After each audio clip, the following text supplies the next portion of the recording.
You're listening to a production of the National Media Archive. To learn more or volunteer, go to nationalmediaarchive.com.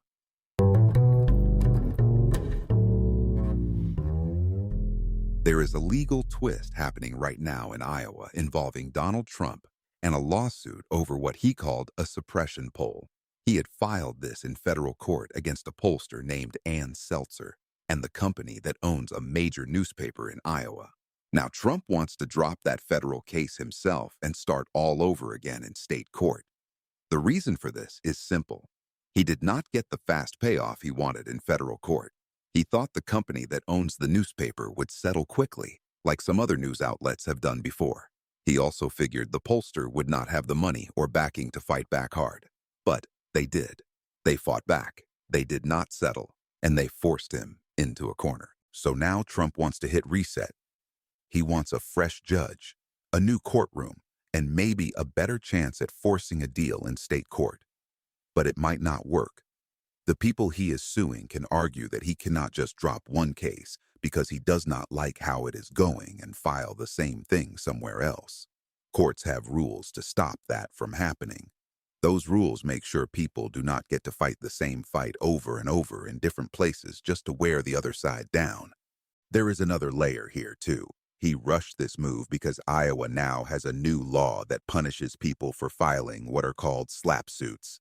These are lawsuits meant to scare people out of using their free speech rights. This new law says if you bring a case like that and you lose, you might have to pay the other side's lawyers. Trump filed this lawsuit one day before that new law took effect. He wanted to dodge that risk. If he had waited, he could have been on the hook for a lot more money if the court decided his case was just meant to silence or punish the newspaper and pollster. This kind of rush shows exactly what this lawsuit is really about. It is not about winning big damages because the facts support him. It is about putting pressure on people and companies that report news or do polls he does not like. He has done this before. It is part of his playbook. Sue, threaten, try to squeeze out a quick settlement. If he does not get it, sometimes he drops the suit, sometimes it gets thrown out. But the goal is always the same: make it painful and costly for the other side. The truth is, these tactics work when media companies do not stand their ground. When they fold and pay him to go away, it makes him stronger. It tells him to keep doing it. But when people fight back and do not settle, they win. We have seen this before. Law firms that took him to court and did not bend all won. Judges threw out his wild claims. But when big news companies get scared or want to avoid bad headlines, they pay him off and send the wrong message. So now, here we are. The fight in Iowa is about whether he can switch courts mid-game to keep his pressure alive. The people he is suing will argue that he cannot just wipe the slate clean and start over just because things are not going his way. And they are right to do so, because the more people stand up to this, the faster these lawsuits lose their power. He has done this to other people too. He once sued for racketeering, claiming huge sums of money. He sued many people at once, saying they were all part of some grand scheme against him. The case was nonsense, but the hope was to scare people or drain them of time and money. Some of the people sued fought back. They did not settle. The judge threw it out. Some even got money back for legal costs. But all of this takes guts and resources. If you stand firm, you win. If you fold, you pay. And the pattern is clear. He likes to keep people tied up in court to wear them down. He used this play when he tried to challenge the election results in 2020. His team filed dozens of cases. Almost all of them failed because the claims did not hold up. But the goal was never really to win every case. The goal was to make noise, to spread doubt, to drag things out.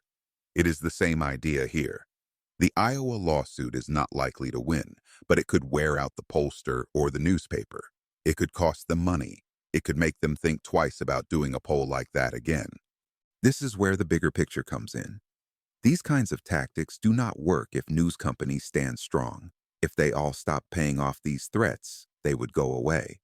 But too many big companies think settling is cheaper and quieter than fighting. So they feed the cycle. And then they wonder why people do not trust them or pay for their news anymore. People want reporters and companies that do not back down when someone powerful tries to bully them.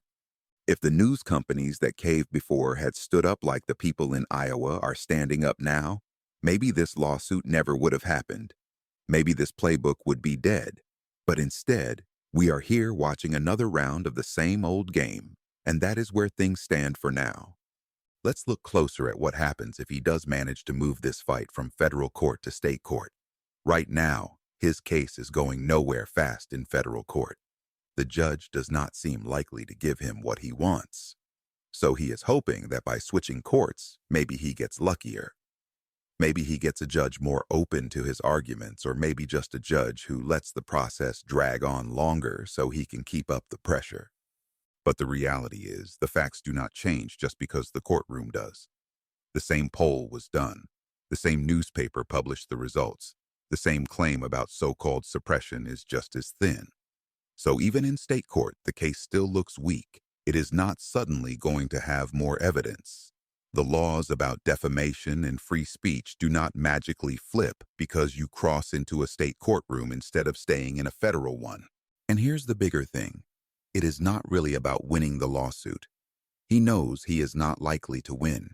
It is about making it painful to be on the other side. Imagine being that pollster.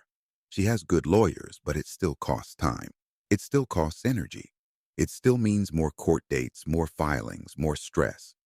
For a big company that owns many newspapers, the idea is the same. Make them worry that the fight could drag on for years. Maybe they want to avoid the drama. Maybe they do not want the headlines. Maybe they have another business deal that needs approval and they fear trouble if they keep fighting him. He knows all of this and uses it as a tool. Now, people might wonder, why not just make laws that block this kind of move completely? Well, that is exactly what Iowa did with its new SLAPP law.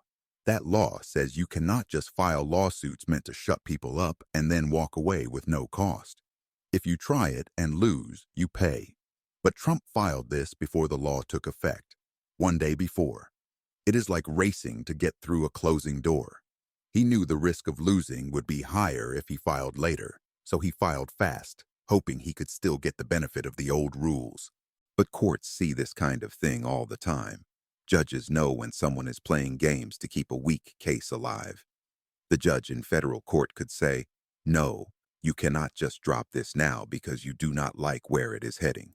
The judge could keep the case open, push for a final ruling, or make clear that you cannot just jump to a new court and try again like nothing happened. This fight is really about how far the courts will let this go. Will they let him hit restart, or will they tell him enough is enough? Meanwhile, the people he is suing are left holding the bag. They have to show up in court, hire lawyers, write motions, give statements. All that takes money. And that is the real point. Even if he never wins, he makes it expensive. He makes people worry about the next time. What is frustrating is that this only works because some media companies cave. They settle. They pay. They think it is cheaper to hand over a few $1,000,000 now than to keep fighting for years. But every time they do that, they teach him and others that this trick works.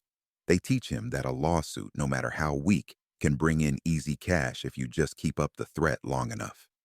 The irony is, these same companies love to talk big about defending free speech and standing up to bullies. They print slogans about democracy, but when someone really tests them, they get quiet. They pay off the bully and hope no one notices.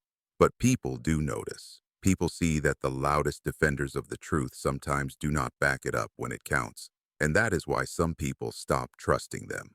This is why small independent media keeps growing. People look for voices that will not fold the second a powerful person threatens them. They want newsrooms and reporters who will not just talk about free speech, but fight for it in court if they have to. They want someone who will look at a lawsuit like this and say, "No, we are not paying. We will stand our ground and prove you wrong in front of a judge." It does not take much. Just one company saying no can make a difference. If all the big companies did it together, the whole game would change overnight. Lawsuits like this would dry up. The playbook would stop working. But for now, some keep caving. And that means we keep seeing these same fights play out over and over. So the next chapter in Iowa is clear. The court will decide if Trump can drop his federal case and try again in state court. The people he is suing will argue that he cannot. They will say he is just trying to waste their time and money, and they will be right. But whether the judge agrees or not will show us how far the courts are willing to let this kind of legal pressure go. If the judge does allow him to drop this federal case and start fresh in state court, what happens next is another round of legal motions, hearings, and filings. The same facts will be argued all over again. The same lawyers will have to show up, write the same briefs, and answer the same questions. It is like being forced to replay a game you already won just because your opponent did not like the score. But that is exactly the point for him. He wants people to feel like they are stuck in an endless loop, paying lawyers just to stand still. This is what people call a war of attrition. He is not building a strong legal argument. He is trying to wear the other side out, to make them tired enough or broke enough that they finally say, fine, here is some money, just go away. And it works when people give in. But the only way to stop it is to outlast him, to say, no matter how long you drag this out, we will keep fighting back because the facts are on our side. He tried this same thing before in other cases. He sued for racketeering and claimed massive amounts of money. But the people he sued pushed back. They did not settle. They told the court this was nonsense. The court agreed. The judge threw out his claims. Some people even won back the money they spent fighting him. But that only happened because they stood up and did not blink first. What makes all of this even clearer is how many times he has used these tactics. After the 2020 election, he and his lawyers filed dozens of cases trying to change the outcome. They claimed fraud, cheating, all sorts of things. Almost every case failed, not because of some big conspiracy, but because there was no real proof. But they filed anyway because every new case meant more headlines, more drama, more doubt. It was never about winning them all. It was about making enough noise that some people would start to believe the lie. This Iowa lawsuit fits right into that same strategy. He did not like the results of a poll, so he sued. He hoped the company behind the newspaper would pay him to go away. They did not. Now he wants another shot, but the facts did not change. The poll did not change. The only thing that changes is how much money and time he can force the other side to spend. Meanwhile, the reason he can keep doing this is because big companies let him. They want the problem to disappear quietly. They think paying a settlement is cheaper than fighting for years. But when they pay, they do not just lose money, they lose trust. People see that and wonder why the media that claims to stand for the truth will not stand up for itself when it matters most. And that is why so many people look for news somewhere else. They want honesty. They want courage. They want someone who will not back down just because a threat shows up in a lawyer's letter. So what happens next? The fight will keep going. The judge will decide if the federal case can really be dropped and whether he gets another swing in state court.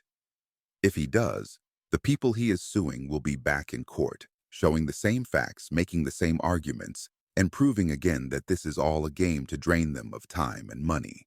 In the end, the real question is not about one lawsuit in Iowa. It is about whether people in power can use courts as a weapon to silence voices they do not like. It is about whether big companies will keep feeding that weapon by paying off threats, or if they will finally say enough is enough. The more people stand up, the weaker these tactics become. The more they fold, the stronger the threat grows.